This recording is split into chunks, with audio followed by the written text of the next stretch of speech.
spectateur bu ACTUBUZZ maa ngi leen nuyu di leen siyaare wax ne amati naa mbégte ak contentement tey nag bu ngeen ma gisee ki ma toogal da ngeen xam ne tey damaa bàyyi musique bàyyi art donc seet ki nga xam ne mooy benn mbër bu nekk fii ci banlieue bi ñu gën ko xam ci turu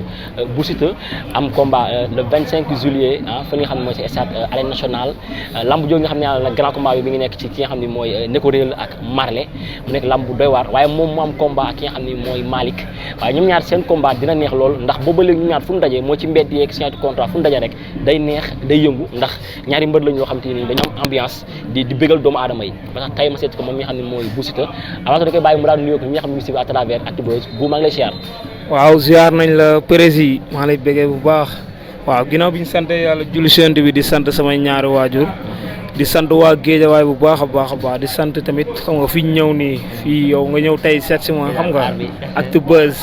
maanaam site bi dafa nekk site boo xamante ne maanaam dama koy suivre yow lien boo dugal dama koy bàyyi xel waaw ma gis sa liggéey rafet trop xam nga rek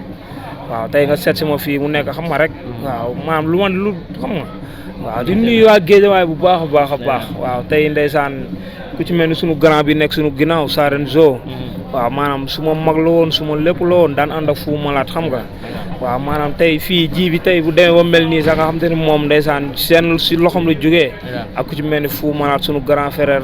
xam nga di ko nuyu bu baax a baax di nuyu is tamit waaw rak fu malaat la rappeur la xam nga di ko nuyu xam nga waaw di jaalewaat bu baax waaw di rendre hommage tamit ku ci mel ni Sarenzo sunu grand bi waaw di ko rendre hommage bu baax a baax di ko wax ne yàlla na ko yàlla yërëm xaar ko si àjjana yi fi daw si amiin nga xam ne moom mbër bi noonu la nuyoo dañuy dugal moom ci li nga xam ne moo ci waxtaan bi tey fi ñu ko defee nag mooy ji boobu lañu ko defee nekk fi nga xam ci mooy ci Géejawaay fi ñu nekk nag dafa nekk loo xam te ni képp ko xam ne ñu ngi ci wàllu aar rek fii ngay ñëw parce que fii aar la di nuyu bu baax suma frère fu mu laat ñoom Aïs di bëggee bu baax di wax respect à sunu grand yooyu yëpp ñu leen siyaar bu baax a baax tey nga am combat muy le 25 juillet fële ci arène nationale ak ki nga xam ne mooy Malick mu nekk Malick Ndiaye mu nekk combat boo xam te ni tey mun naa ne grand combat bi di nekk ci yi nga xam ne mooy Marley ak Neko Réel la tey ñu bëri sax duñu bàyyi xel sax grand combat bi mais sa diggante ak Malick la nit ñi gën a bàyyi xel ndax ambiance bi ngeen di def sa diggante ak Malick lan la waaw sama diggante maam moom muy xam nga rek day toog di ndamoo benn affaire dugg naa Géejawaay daan fa 4 personnes xam nga rek waaw ma xam ne tamit man tamit xam nga lamb ji maanaam mënu ma jeexal samay morom waaw dafa jot maanaam ma yéeg ci kaw waaw moo waral ma jël Malick Ndiaye te xam nga rek waaw maanaam combat bi revanche la quoi waaw combat bi revanche la ndax nee na daan na ñaas ak ñeneen kon man revanche la quoi waaw dama ko bëgg ñëw daan ko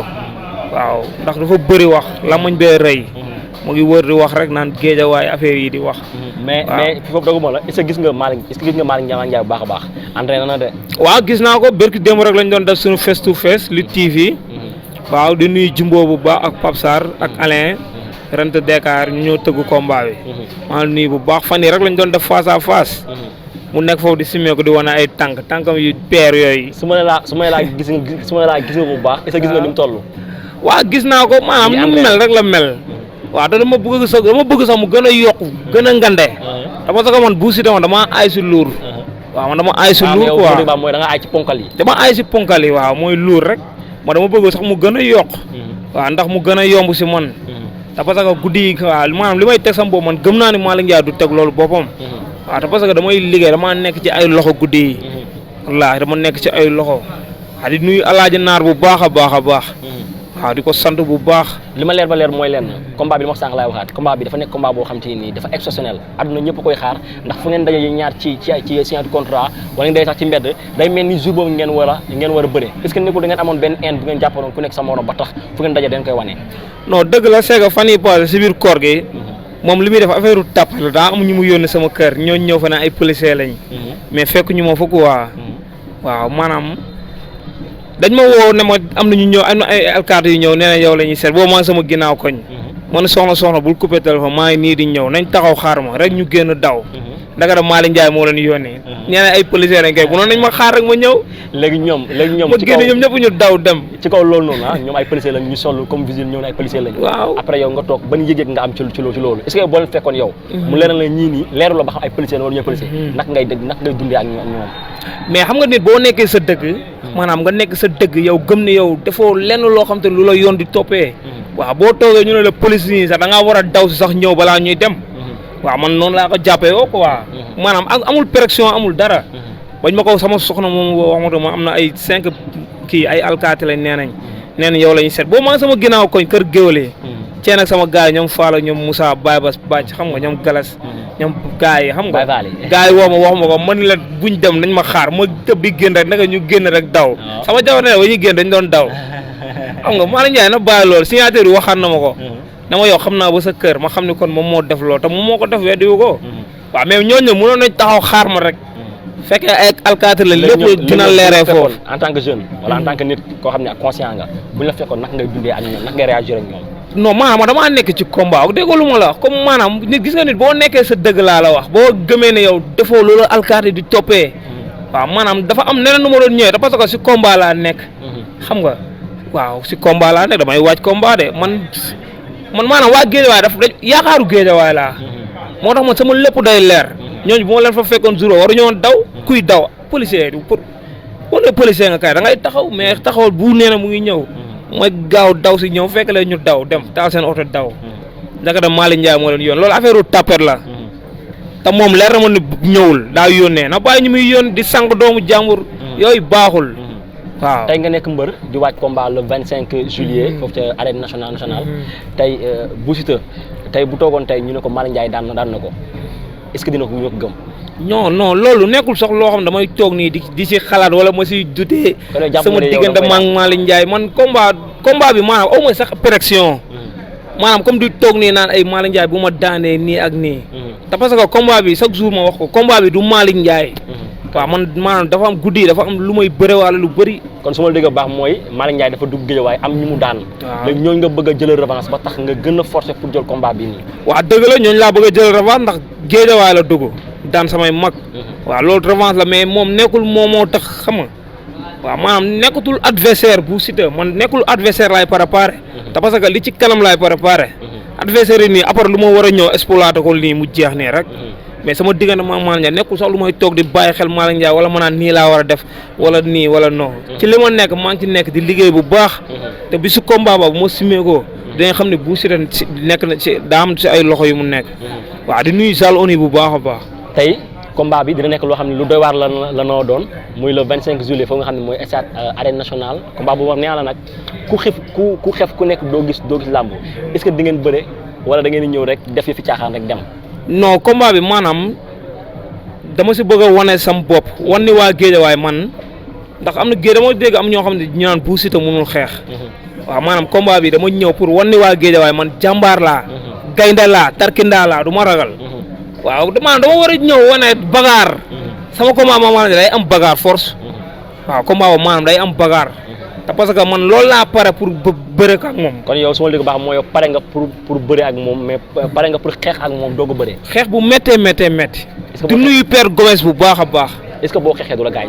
wallaahi du ma Malick Ndiaye fu mu la may gaañee Malick Ndiaye benn loxoom bu ko xàccee rek du ma gis kooku dégg la kooku damay ñaan yàlla sa arbitre bi sifflé nii mu gis ma loolu laay ñaan yàlla de arbitre bi sifflé nii mu gis ma da nga jàpp ne arbitre bi sifflé moom du la gis. non gëwuma loolu de. la moo tax. non te parce que dama ko teg ci ay maanaam ci ay borom baatin ñoo xam ne ay ñaankat de maanaam combat bi fi Balla Gaye di dugg yëpp man dugg naa fa si combat bi ma wax la ko tey. yaa ngi wax lu garaaw. waaw man fi Balla Gaye dugg maanaam jamono ji dafa am ay autorités yu nekk sama ginnaaw ku ci mel ne Alaaji Naar ay Aziz Ndiaye ay Mourtala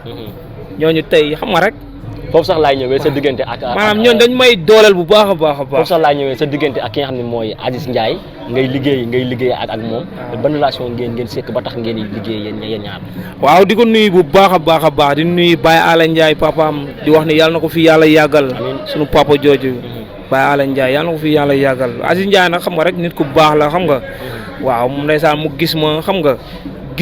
rek maanaam dafa gis doomu Géejawaay nekk jàmbaar comme lu ma la wax rek nekk jàmbaar nekk bañkat man topp ma si benn ginnaaw mbër waaw man dama gëm sama bopp jël sama yoonu bopp waaw man maanaam li ma doon man maa ko exploité quoi te parce que man maa ko liggéey te parce que man maa ñëw mel nu ma war a mel waaw dëgg la nag mbër laa mais xam nga waaw maanaam sekk naa Géejawaay jàmm xam nga sekk naa ñëpp jàmm xam nga rek moo loolu Aziz Ndiaye tamit gis ma rek xam nga rek moo loolu moom dañu nekk nit ku baax ndeysaan gis ma bëggal ma boppam xam nga jël xam nga lu toll ni xam nga rek kenn du wax lépp sax am lu ma dénk daa am lu ma dénk waaw sama patron Aziz Ndiaye maa ngi koy sant bu baax a baax di ko nuyu di nuyu Mourala lépp Mourala la waaw ndeysaan tey jii moo dem ba amagul Aziz Ndiaye relation yi nii xam nga à cause de Mourtala la maa ngi koy nuyu bu baax a baax waaw tey boo amoon tey nga jàkkaarloog sa caméra amoon benn kàddu boo xam ne da nga koy lancé ki nga xam ne mooy Malick Ndiaye waaw ban message lay doon waaw Malick Ndiaye maanaam message bi ma koy lancé rek muy na bàyyi wax ji xam nga ak jaalam bu rëy suñu waxee muy ubbi jaalam bi di mbelelali rek xam nga ay signature moom ndeysaan ferpeleur quoi ay signature di jóg signature ba gisoo nu mu def saison la toog mu jóg ñëw sama côté def na ma ko bii mooy ñaari yoon mais dootul ñett ndax lan xam nga def na ko ñaare mais dootul ñett ndax lan parce que Serigne Touba Mbacke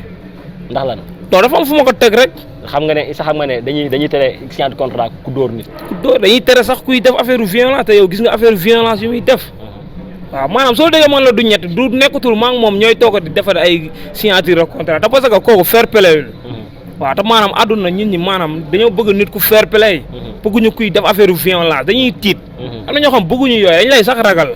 te Malick Ndiaye moom yooyu si yooyu lay dox te man doxuma ci yooyu xam nga